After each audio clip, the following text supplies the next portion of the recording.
गाँव से क्या आए हाल हैं है? सब ठीक है आप? कि चले। बच्चों क्या हाल है आप जी सबका? ठीक है। आप आई थी पहले साथ में, हाँ जी और कौन आया था? मैं आई थी। ये आई थी। हाँ आप आई थी। जी। ये पहली बच्ची है? हाँ ये पहले जैसा आएंगे। अच्छा। जी पहले इंसान फैसला करता है, जी जब इंसान फैसला करता है तो कुदरत भी साथ उसकी हेल्प करती है ना। जी बिल्कुल। एक आदमी फैसला ही ना करे, जी जैसे मतलब ये कि आप बैठ जाएं कि मैंने उम्रा करना है, जी होता है ना उम्रा करना है, जी लेकिन ना पासपोर्ट बनाओ ना कुछ और करो, कुछ भी ना करो, तो हाँ 10 साल के बाद इस कहो तरह। जी मेरी बड़ी दुआ है कि मैं उम्रा करूँ। जी बंदा कहता है वो ऐसे है ना कि किसी आदमी हाँ ने जी। किसी बुजुर्ग के पास गए ना, जी उसने कहा दुआ करे मेरा बेटा, जी उसने कहा अल्लाह पाक मुझे बेटा दे। जी वो हर महीने के बाद आके दुआई कराता था। जी वो बुजुर्गों को थोड़ा बहुत अल्लाह ने इल्म दिया हुआ था, उससे कुछ शक पड़ गया। जी उसने कहा यार मुझे एक बात तो बता, हम्म, शादी की है तूने? कहते नहीं। कहता यार शादी कर तो बेटा बेटी हो रहा, मुझे शक पड़ रहा है यार, तू ऐसे ही। कहता जी शादी करनी पड़ती है।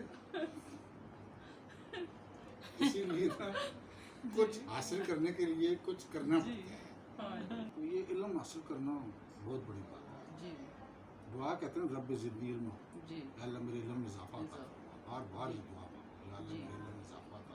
जी तो करना चाहिए। जी जिसने खाली वक्त ऐसे गुजार दिए कि खाया पिया घूमे जी। फिरे सो गए लेटे, जी मैट्रिक किया फिर किया बीए किया फिर शादी की बच्चे जी। हुए फिर बूढ़े हुए मर गए, ये क्या यार तेरी जान लाइफ छूट क्या गई। है? जान छूट फिर गई। कौन सी लाइफ है आपकी? वही ना। मतलब कि मैं ही कहता हूँ कि भाई आपको अल्लाह ताला ने जी पूरा जिस्म दिया, जी दिमाग दिया, जी इल्म दिया, हम्म, पता नहीं बहुत कुछ अल्लाह ने दिया हुआ है। कि जो बल्कि ये बुक्स में लिखा हुआ है कि एक आदमी जाएगा रोज़े क़यामत अल्लाह के सामने, जी अल्लाह उससे कहेगा कि जब मैं बीमार था तो क्यों नहीं आया? बंदा कहेगा या अल्लाह आप भी बीमार होते हैं। उसने कहा जब भी कोई मेरा बंदा बीमार होता है जो उसकी इयादत के लिए आता है वो समझो मुझे मिलने आया है। आपका फलां कज़न या फलां जाने वाला बीमार था, आप उसको मिलने ही नहीं गए। कहते हैं ना बीमार खुशी करना एक इबादत है, जी जाना चाहिए ना। बिल्कुल। आज के दौर में कोई जा रहा है, पता क्या कहते हैं यार मैं बीमार हुआ तो वो भी नहीं आया, वो नहीं आया। तो ये इबादत तो नहीं है। हालांकि अपना स्वाब खुद को बंदे को मिलता है। हो गया ना। जी अच्छा शादी हो वो दावत दे, कहते हैं जी वो हमारा वलीमा बुलाया था आई नहीं था, क्या तो उसे क्या प्रॉब्लम थी? यानी कि हमारे माशरे में ना तल्लक दोस्ती यूं है जी कि क्या वो मेरे किसी फ़ायदे का है? अगर वो फ़ायदे का है तो वो आपका रिश्तेदार भी है, बल्कि आपकी कौम भी मिल जाएगी, जी सब कुछ मिल जाएगा। जी। हम भी वहाँ से ऐसी थे। जी अगर आप किसी फ़ायदे के नहीं है ना तो आपका वो सगा भाई बहन भी है ना, कहेंगे जी। नहीं इससे बनती नहीं हमारी, जी। ये ऐसी बात बुरी है।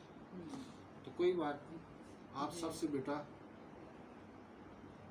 इल्म हासिल करो। आपके वालिदैन ये जो बड़े बैठे होते हैं, ये इस उम्र में जो आए हैं ना, इन्होंने दुनिया देखी है।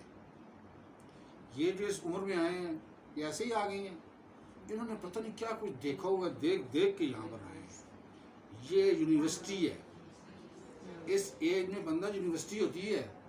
मैं आपको सच कह रहा हूँ, मैं जब आपकी एज में था तो मेरा दोस्त मेरी एज का कोई भी नहीं था। मेरी एज के जब मैं इस एज में था तो मेरी एज के 60-70 साल के थे, जो इस एज के थे मेरे उनके पास बैठता था, उनके पास बैठ के मैं ये सब कुछ सीखता था। बेटा सीखो, इल्म सीखो, खासकर जो एज में आपके 10-15 साल बड़े हैं ना, उनके पास इल्म हो, उनके पास बैठो, उनकी खिदमत भी करो, अदब से बैठो, वो आपको कुछ ना कुछ बताएंगे, वही आपका असासा होगा। अगर आप कहेंगे ना, मतलब लोग कहते हैं अंकल क्या पता है, अंकल को बहुत कुछ पता है, पता तुझे नहीं है। ये कहते हैं कि यार मैं यंग हूँ, यूनिवर्सिटी में पढ़ता हूँ या पढ़ती हूँ, तो ये अंकल से तो ऐसे ही है, तुम्हें पता ही नहीं है। अगर अंकल बोल पड़े ना तुम हिल जाओगे। क्यों? जिसने दुनिया देखी होती है ना उसके पास बहुत बड़ा इल्म होता है। हाँ वो बोलता नहीं है, वो अलग बात का तजुर्बा अलग। है। ये इनके पास बैठा जी। करो, ये इनके पास बैठो, ये तो उनसे भी बड़ा। ये नहीं है मेरे से कुछ पूछना ना बेटा, जो बड़ों के पास बैठता उठता है उसके पास इल्म ठीक होगा। किताबों में इल्म है, लेकिन किताबों के लिए तो आप जॉब के लिए पढ़ते हो कि जॉब मुझे मिल जाए, ये मिल जाए, वो इल्म बड़ों के पास है। ठीक है बेटा, बड़ा सीधा रास्ता बताते हैं। हाँ जी بڑوں کے پاس زندگی وہ رہتے کیونکہ ہیں۔ وہ دیکھو انہوں نے کتنی پیاری بات کی کہ بڑا سیدھا راستہ بتاتے ہیں، حالانکہ آپ کہتے ہو ادنا صراط المستقیم، ہوں، یا اللہ سیدھا راستہ دکھا، ہوں، تو آگے وہ تو اللہ بھی تو کہہ رہا ہے کہ ان سے پوچھو کہ تو صحیح نا ہوں، کرنا چاہیے نا، ہوں، بیٹا بڑوں میں بیٹھا کرو، ان کی محفل میں بیٹھو، کم بیٹھو بے شک، ہوں، لیکن آپ کو بڑا کچھ ملے گا۔ جو آپ کو 60 سال کی عمر میں ملے گا، 20 سال کی عمر میں 16 سال کو ملے گا، وہ ٹھیک نہیں ہے، کرو، اچھی محفل ہو، یہ آپس میں بہنیں ہیں۔ وہ کے لیے یہ کزنیں ہیں، یہ ان کی، یہ تین ان کی بیٹیاں ہیں۔ جی اس سے زیادہ لگ رہی ہے۔